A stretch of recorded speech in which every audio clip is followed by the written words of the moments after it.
Waduh, yang ketimpul Pohon tumbang melintang di Jalan Bambang Utoyo Palembang, pengendara motor terpaksa menunduk.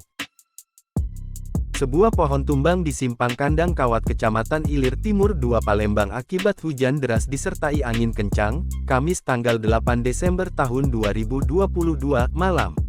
Pohon tersebut melintang menutupi jalan sehingga menutup jalan. Waduh, yang ketimpul Dalam rekaman CCTV, beberapa pengendara motor memaksa melintas meski harus turun dari motor dan menunduk. Kapolsek Ilir Timur 2 Kompol Fadila Ermi mengatakan, tak ada pengendara ataupun kendaraan yang menjadi korban saat pohon tumbang.